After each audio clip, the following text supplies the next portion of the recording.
Okay, so now I'm going to show another strategy for problems that are going to result in a lot of decimals. Also, level 2 includes integers, being negative and positive numbers that we're going to work with.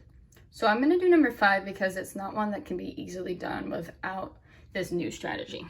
So number 5, I'm going to write it over here.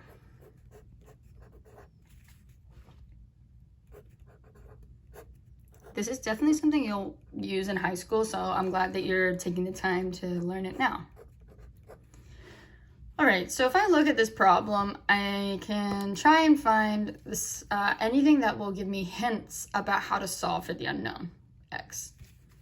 If I look around, there's no quick integers or numbers that will easily take me from like 20 to 14 or 15 to 20. So I'm having to try and just kind of go through different things I know I can do with equivalent fractions. One of those things is I can see that this guy could be simplified. So the greatest common factor for these two to get to a simplified or reduced fraction is 5. I'm going to reduce them. This is going to reduce to 3, and then 20 divided by 5 is 4. All right, so now I have 3 over 4 equals x over 14. I still don't have enough info to get me from 4 to 14. There's nothing I can really do here. Now, this new strategy is really just a combination of what we've already been doing, but kind of combined into one big step. So usually we would be trying to find like, okay, so to get from 20 to 14, or a number that would take me from 15 to 20, some sort of product, right? Multiplication. Well, instead of trying to reduce and find that, I'm going to use something called cross product multiplication. So what that means is basically, because these are equivalent fractions and these ratios, I can rewrite it by doing a cross product. So 3 times 14, you're following this line basically, equals 4 times x. I'm not going across, I'm going cross. So it goes this way. Now, this is actually still equivalent to this, but I've rewritten it in a different way. If you want to know more on why this works, I can send you like a video or talk to you one-on-one. But if you can get the practice of this, it's super useful. All right, so 3 times 14 equals 42. So 42 equals 4x. I'm one step away from solving for x. So I divide by 4.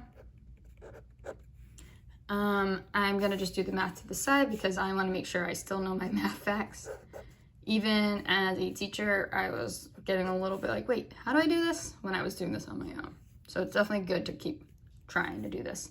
So 4 goes into 42, 1, subtract the 4, bring that to 2. 4 goes into 2, 0 times. So I add a decimal, bring down the 0. 4 goes into 20.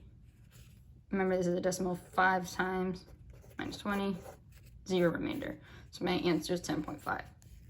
So x equals 10.5. I'm just gonna double check. My original problem had no negatives or positives, so nothing to worry about. So that is my final answer. When I type this back into this problem, remember, double click, x equals 10.5. I can hit enter, and yay, some squares started popping up, which means it's correct. Just remember when you're doing problems that have negatives that a positive value here and a negative value here, that means some sort of product is going to be negative. So your answer is going to be negative. However, for like number 14, with both of them being positive numbers, both of them being negative numbers, the product to get from one to another value is going to be positive. So your answer here will be positive. If you have any questions, I'd advise you to Google solving proportions, solving ratios, or cross product multiplication. those will help you in solving this. Good luck, and make sure you turn this in today.